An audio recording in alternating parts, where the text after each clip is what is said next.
Welcome to Book Talks, the show that speaks to education,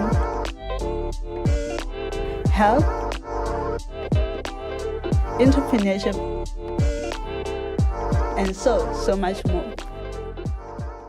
Hi South Africa, welcome to yet another exciting episode of Book Talks. I am your host, Namkoro Wahamakuba.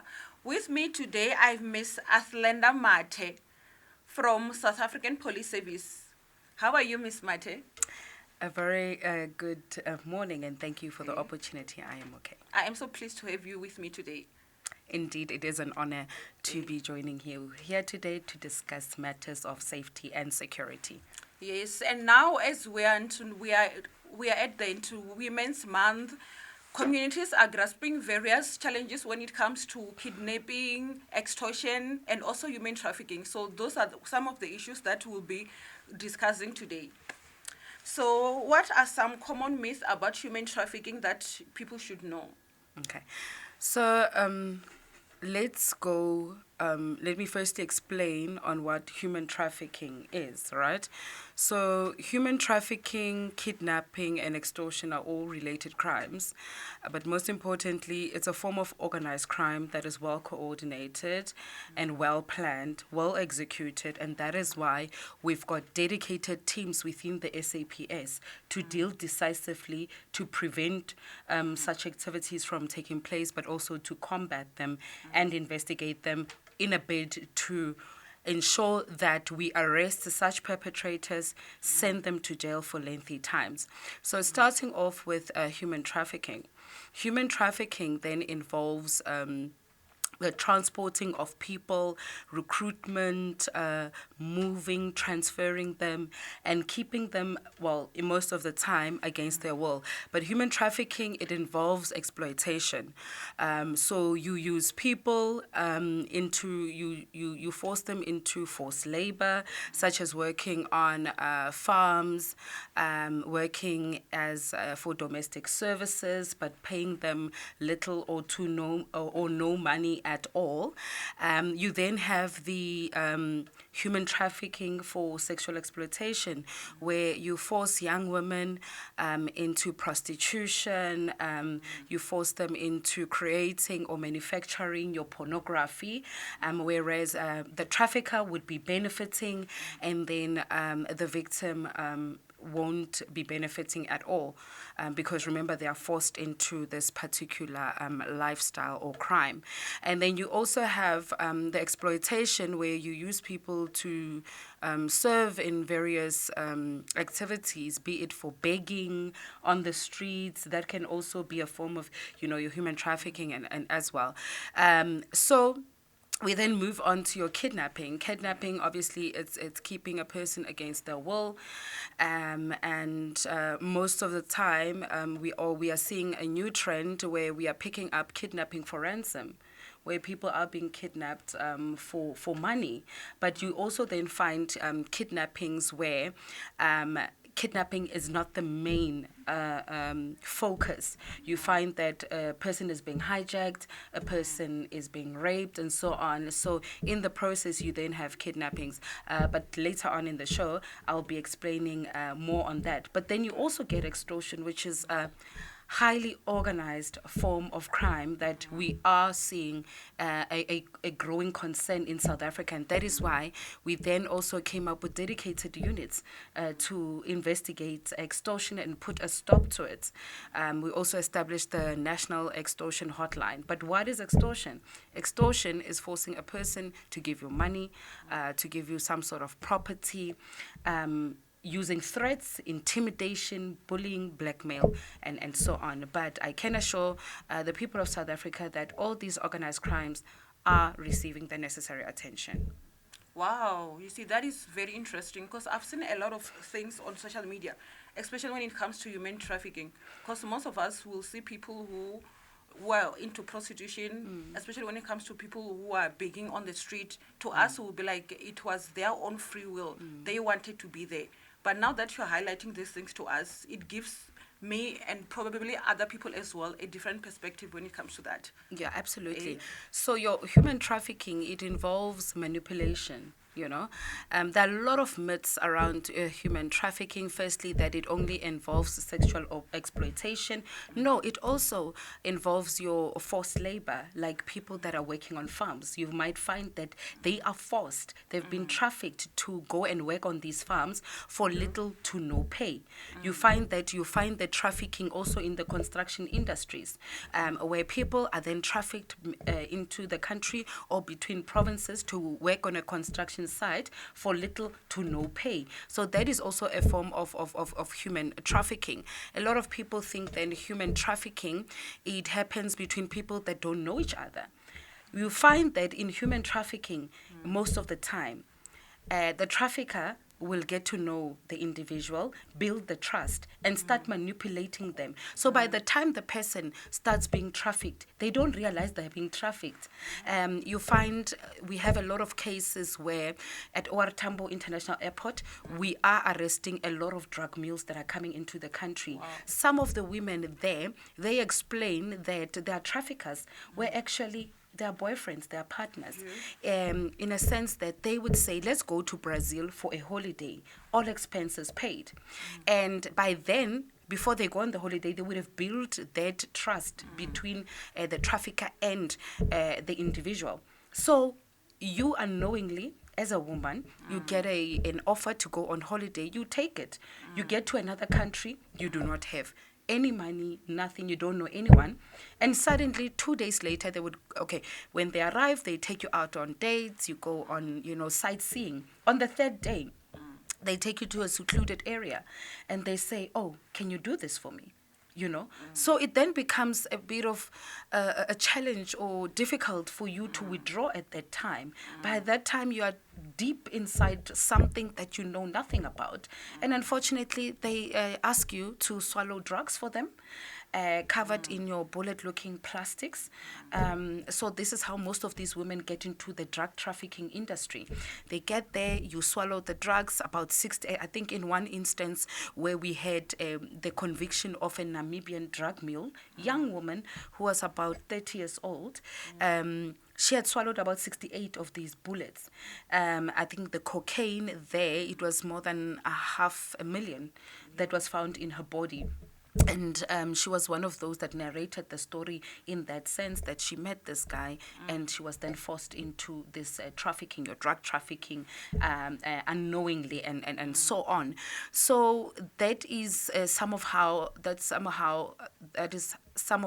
these innocent individuals get into this human trafficking and so on. So we then have another myth where they think that human trafficking is only involving women and girls.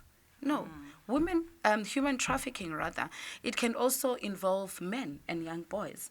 Because remember, these men and young boys, they can force them into working in factories. They can force them into working on those farms.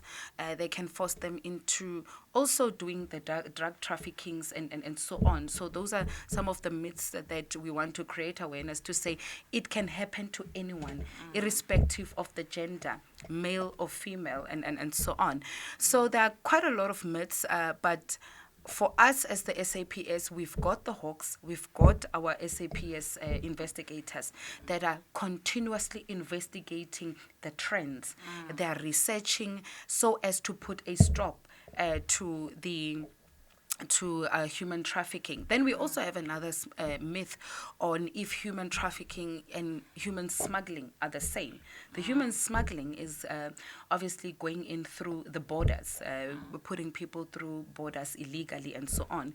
It's quite different. Sometimes there's human smuggling is just for a person to get over the border and is in the country illegally to go and work somewhere. It's not necessarily keeping them. But with the human trafficking, they will smuggle you into the country, then they would keep you for their benefit so that they can benefit from exploiting you. Oh, wow. And funny enough, I wanted to get into that. I wanted to ask, when it comes to your statistics, which gender is more susceptible to this type of human trafficking. But thanks for answering that for me. So I've heard a lot when it comes to the Dubai human trafficking. The stories that I've heard on social media. What do you have to say about that? Well, I wouldn't pinpoint one country. It can happen everywhere. Even in South Africa, we have had cases of human trafficking. We recently rescued about more than 50 Ethiopian nationals that were trafficked into the country. They were being kept at a house in Pretoria against their will, and they were going to be taken to your factories to go and work there for little to no pay. So what they do is that the traffickers would just feed them, give them water, and so on, but use them to do work without paying them, and so on. So as a country, South Africa, we are not immune to human trafficking. We also have South Africans that have been involved in drug trafficking as well. We had a recent arrest also of a young South African woman, 21 years old, who was also one of those that was arrested at OR Tambo Airport. She was also convinced into this drug trafficking. She was taken to Brazil, where she was also made to swallow drugs and so on. So it can affect any nationality. I think it's a global phenomenon, and I wouldn't be in a situation to pinpoint one country to say and so on. So all countries have this growing concern of human trafficking, but what is important is that we build systems in place internally as law enforcement to prevent and combat this human trafficking, but also working relations through Interpol. We need to exchange information, exchange intelligence, so that we can be able to combat this type of crime, and to be able to dismantle, dislodge the syndicates that are involved in this human trafficking. Because as I highlighted, human trafficking, your kidnapping, your extortions, they are a more organized crime. They work in syndicates. So ours is really to dislodge the work of those syndicates so that we can make progress. Okay, just to clarify on that one, when it comes to the Dubai stories, I've heard stories where women go to Dubai thinking that they're going on holidays, but when they get there, they are being exploited when it comes to extreme sexual exploitation. Yeah, so I was referring to those type of stories. I saw them on social media. They were trending. There was this other time where they were trending. I think it was like 2 years back. Yeah, so I just want you to highlight what are the red flags that a young person can look out for when it comes to themselves and also their friends when it comes to those types of exploitations. So for young people, it always sounds too good to be true. I mean, if you've just recently met someone and already they're dangling a carrot in your face to say, let's go overseas, let's do this, those are some of the red flags, because they don't waste time in getting you to trust them. So they should really look out for those red flags. Get to know a person. Don't just agree to travel long distances to other countries with a person. So don't be so trusting. Always communicate with loved ones on your whereabouts. I think a good example was the Olorato Mongale murder case in our country, where Olorato did everything by the book. She went out on a date. Before she went out, she alerted her family and friends, a close friend, to say, I'm going out on a date with this individual. I don't know this person for long. We recently met, but let me share my location, let me share my whereabouts. And it was that friend who actually rang the alarm to say she's no longer responding to messages. And that's when she reported it to the police. But because they had already exchanged their Find My locations, it made it quite easier for us to also track where the phone was last seen, was last located. We could follow the footsteps and where the car had traveled and so on. So it's quite important. Young people, we know sometimes they like their freedom and whatever, but we are living in times where we have to be extra vigilant of our surroundings, extra vigilant about who we meet, who we interact with, because some people do not have good intentions. Yes. So it's quite important to always be alert, be vigilant. Take your time in knowing a person before you agree to meet them somewhere.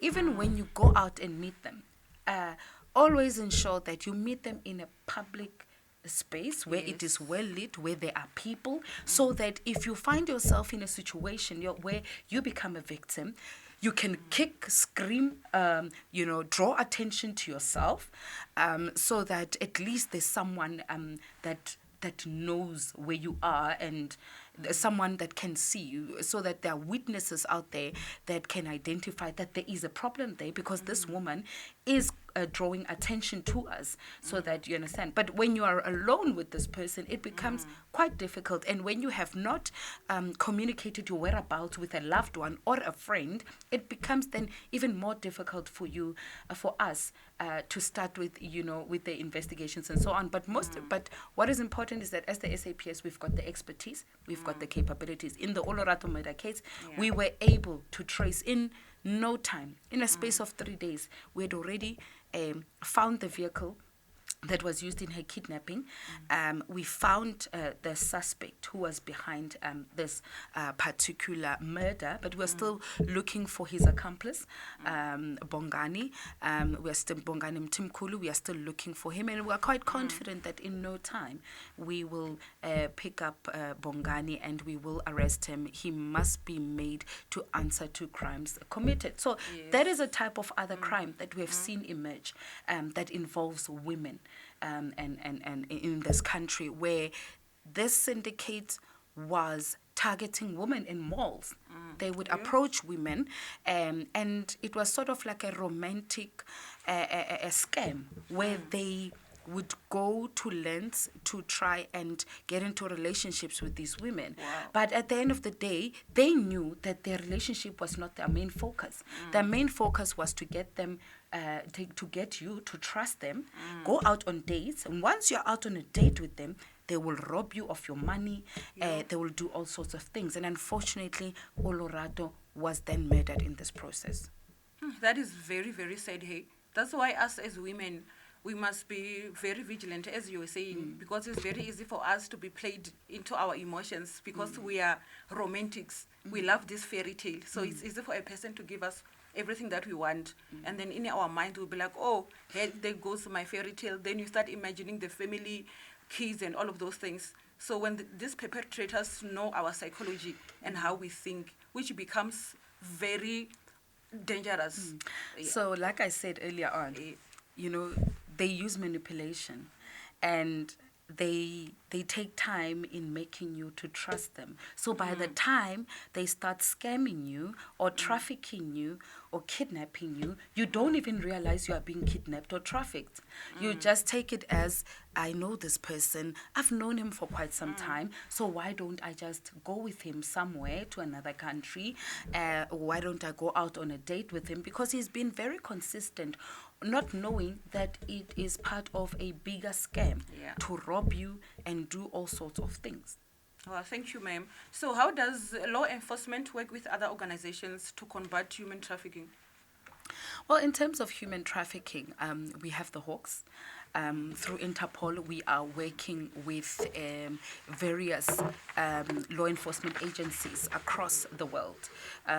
So to share information, to share intelligence on the syndicates that are operating and the new trends, because we have to exchange information. We have to be up to date on the trends that these traffickers are utilizing. So there's a lot of information sharing, but we also share tools of trade on how to trace these syndicates and how to rescue victims of your human trafficking and so on.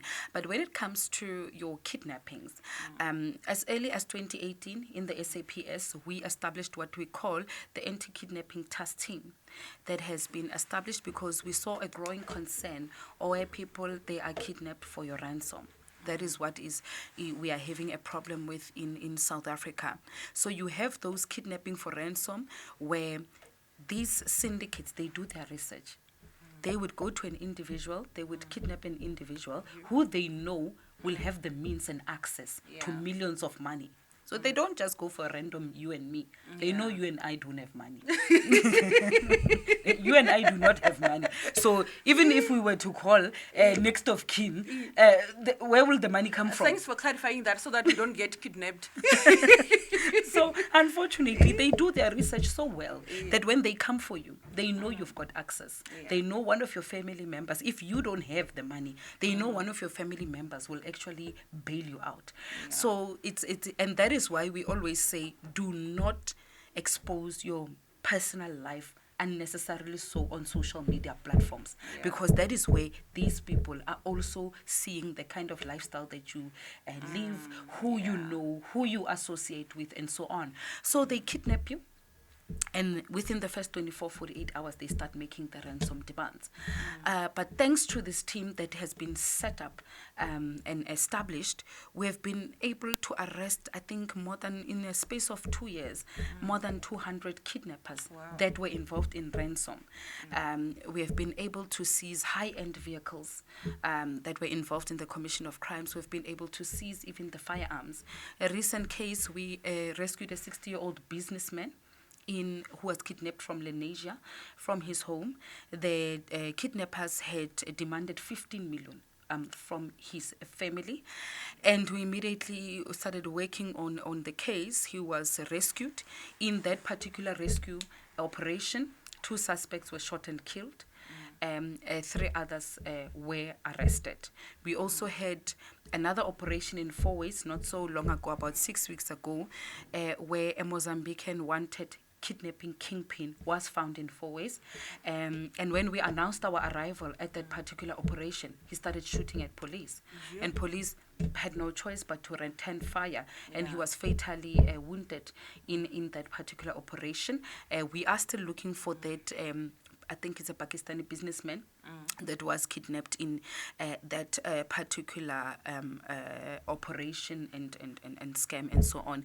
But in most cases with the kidnappings, we are always encouraging families, neighbors, friends that become aware of kidnappings to immediately report it. Don't entertain it, because the kidnappers will start demanding the ransom. They'll start making the demands. They'll put pressure on you. We are saying, as the police in South Africa, we've got the expertise to really track and trace victims, to rescue victims, but also to arrest those kidnappers that are behind these kidnappings. Also, we also have the hostage rescuers within the Hawks, within our special task force unit, that are highly trained hostage negotiators as well.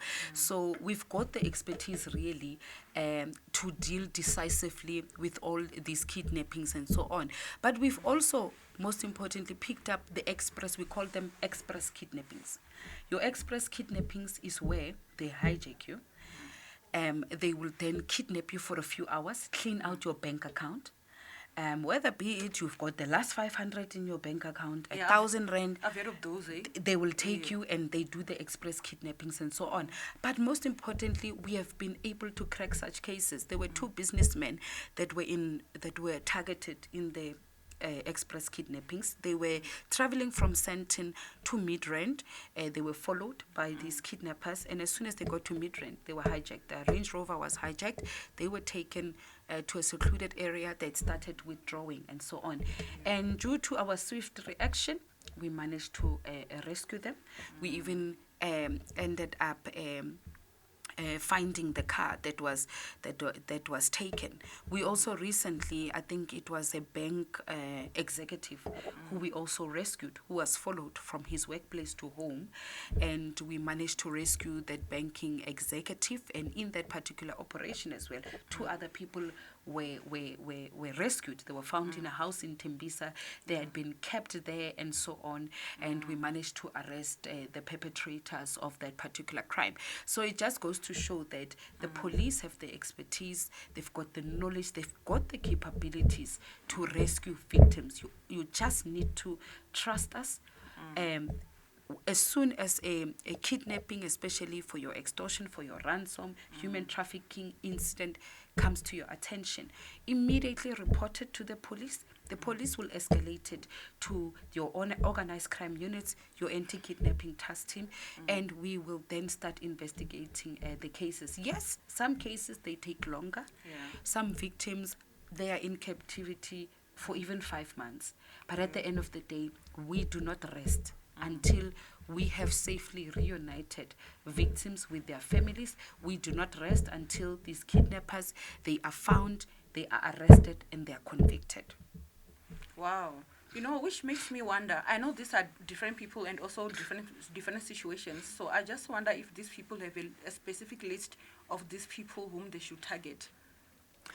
So, like I indicated, it's very well organized, it's well coordinated. They don't just go for a ransom person who is working on the street. So they really do their research, and that is why we are saying be extra vigilant. At least tell one person about your whereabouts. Yes. When you are driving and you notice a suspicious looking vehicle, do something that will distract them, that will make them go away, or drive even to your nearest police station. Do not just stop for anyone who flags you to stop. Stop at an area where there are witnesses, people that would be able to help you. And like I've indicated, when you become a victim of such, you start drawing attention to yourself. You'd rather draw attention to yourself so that people become aware of what is happening at that time, and it becomes then easier for people to notice, and they can then assist with investigations at a later stage. Okay, can you please take me through like the process? What happens when a kidnapping is reported, and how long does it take for you to handle the situation?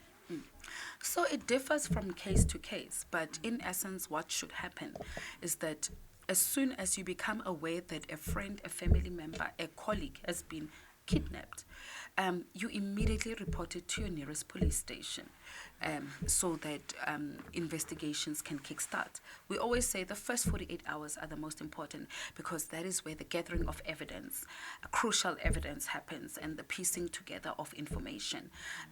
So that is where a lot of information is collected and so on. So there is no waiting period to report a missing person. So if you notice that a family or loved one is missing, immediately report it so that we can kickstart investigations. So it's escalated to the relevant units, specialized units. Like I've indicated, we've got your organized crime units in each province and at national level that can investigate and have the expertise and capabilities to crack such cases.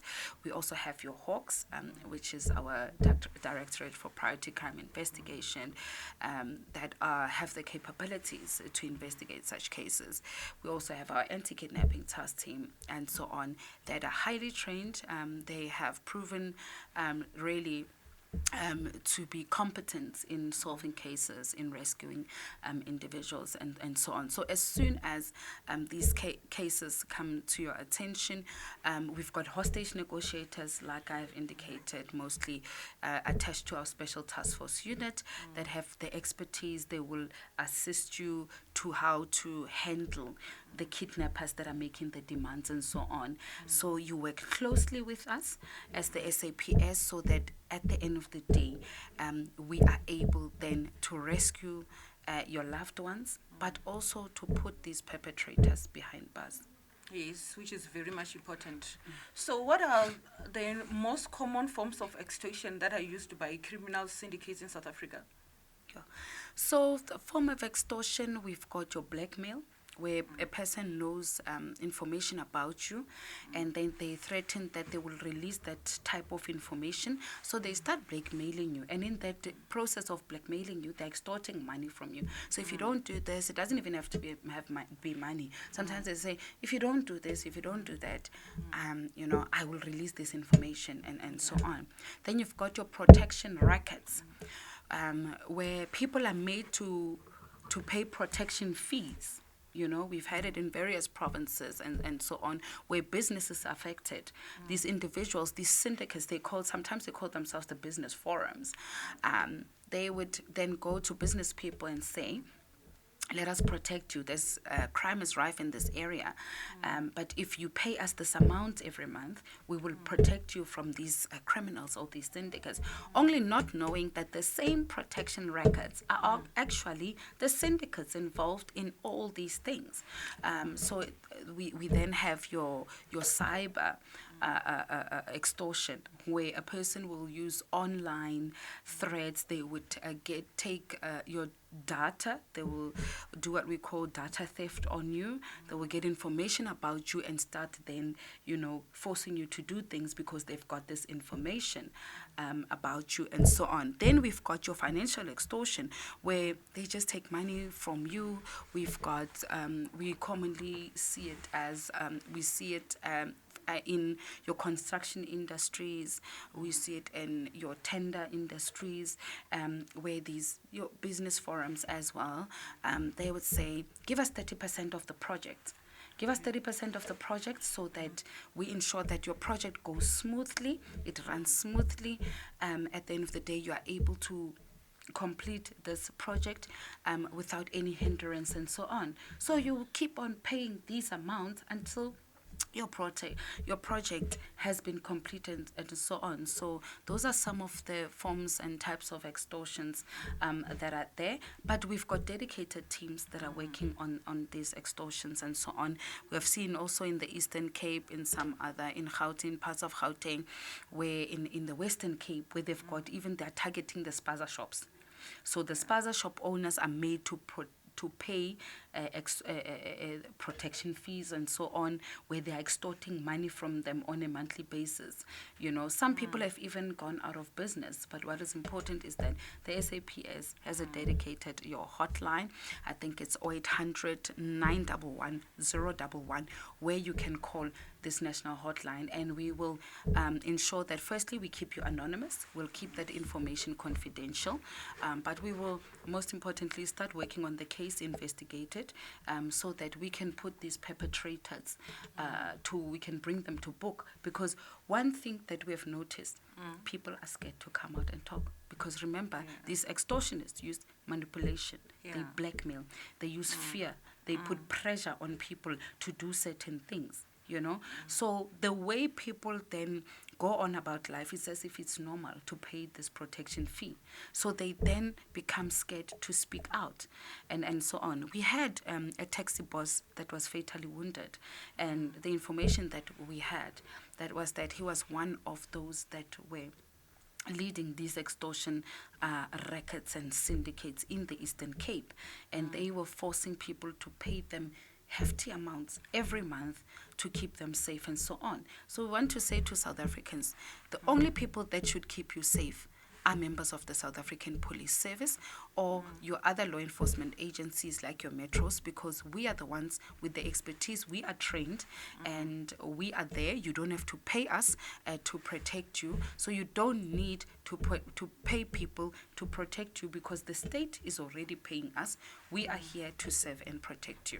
I wanted to get into that because I've heard of several situations, especially on social media, where people were indicating that in order for one to operate a business, like like residential buildings in the townships, you have to pay a certain amount. So when that doesn't happen, then they are being threatened with being killed. So it does happen, and that is why we are on top of things in terms of investigation, in terms of creating the National Extortion Hotline, which is 0800 911 011, where we've got teams that are waiting there to receive your call. Once we get that information, we start working on an investigation and so on. So that is why we are calling on people to say, come forward. You may remain anonymous. We will keep your information confidential. Give us the information, because at the end of the day, people cannot be living in fear from operating their businesses and so on. So we urge you not to entertain and to keep feeding these protection fee rackets and syndicates. We are here to serve and protect you. We are here to ensure that we put all these perpetrators behind bars. So according to you, what are the consequences when it comes to extortion for individuals and businesses? So firstly, once the investigation is complete and there is a prima facie case against you and there's evidence, you will then become arrested. You will be charged accordingly for various crimes. It could be intimidation, it could be assault, just various crimes that were happening during the course of the extortion. You can be fined and as well as imprisoned, depending on the severity of the case at hand. So we are working closely with the NPA to ensure that such cases, they receive priority and we put a stop to all these extortions. Wow, this is such very interesting information, hey? Because the more that I'm talking to you, the more that I'm getting to know a lot of things, especially when it comes to being secured as a woman in this country. Because a lot of people, especially women, we feel more vulnerable to a point where we are even afraid of walking around at night, driving at night, because we feel like we are not safe. So absolutely. So like I've said, when people get entangled in these things, they don't realize at an early stage. But what is important is that when you start picking up the first signs, you need to then start documenting everything that happens. You know, it could be your WhatsApp messages that you'd receive, or even receive a threatening message on Facebook, on other social media platforms. Document each and every evidence that you have, because it will assist us in terms of investigation and so on. But stay calm, report it to law enforcement immediately so that we have knowledge of what is happening. And most importantly, we assure the people of South Africa that once a case is brought to our attention, we investigate it thoroughly and we ensure that we bring these perpetrators to book. Yes, and justice should prevail. Absolutely, justice will prevail so long as we have community working with us. I think very important element is that we cannot fight crime alone. We need the assistance of the community, whether be it extortion, whether be it kidnapping, whether be it human trafficking. There's always someone somewhere that has seen something. So your responsibility is to say something. If you've seen something, say something. 08600 10111 is our hotline number that you can call, share information. You can remain anonymous all the time, and we've got investigators that are there that will deal decisively and give cases priority. It could be gender-based violence and femicide that is happening, and I think this particular crime is one that is really concerning us as South Africans, because it's a crime that happens behind closed doors. It's a crime that happens between two people that know each other when you look at the stats. And unfortunately, the police cannot be everywhere every time. They cannot be behind closed doors. They cannot be in homes. So it's quite important that when it comes to your attention that someone is being abused, it could be physical abuse, it could be sexual abuse, it could be economical abuse. I mean, if your partner is demanding money from you all the time, and or that they take your bank card all the time and keeping it, I mean, that's some sort of economical abuse and so on. Bring it to attention of the authorities and we will investigate and deal decisively with it. That's why the community plays such a major role in all elements of a crime, because they become our witnesses. They bring attention. They bring issues to our attention and crime that is happening. So I think together we can do more, South Africa, if we stand up against wrongdoing in our society and pour resources together, and we assure you that the information that you bring to us will always be treated with confidentiality. Yes, thank you so much. Thank you. And before we finish with our interview, I have one more thing for us. Okay. Yeah, just to bring the fun into it, if you find it fun. Okay. Yes. Let's hope. I have a G20 trivia. Okay. So it's just to test your understanding when it comes to G20. As you're aware, that we'll be hosting G20 in November. So I'm going to ask you the first question. What does G20 stand for? A group of 20. Perfect. And how many countries are members of the G20? I think it's 20 countries. That's why it's called G20. Exactly. So what year did South Africa join the G20? I think 1999. Wow, you are good at this, eh? Yeah. I'm impressed. So which South African city is most likely to host major international events like G20 related meetings? Definitely your Cape Town, Johannesburg or Durban. Yeah. Okay, let me make it easy for you. Johannesburg or Cape Town? Yeah, Johannesburg or Cape Town. Those are the big cities. Okay, it's one between Johannesburg and Cape Town. Okay, the main event will be in Johannesburg. Okay, perfect. It will take place in Johannesburg. Yeah. And who represent South Africa at the G20 Leaders Summit? Our president, His Excellency Mr. Cyril Ramaphosa. Yes, perfect. Thank you so much for joining us, Brigadier Mathe. This was such a fun interview, hey? And we also got to know a lot when it comes to us people, especially women, on how we should protect ourselves, especially when it comes to perpetrators who mask themselves with the Cinderella thing of trying to make us women think that they are going to give us this lavish life, they are going to be our lovers, when in reality that is just manipulation into trafficking us and also extorting us. So be very vigilant and aware so that you don't fall trap into those things. So from me, your host, Munjezi Makuba, thank you so much for tuning in.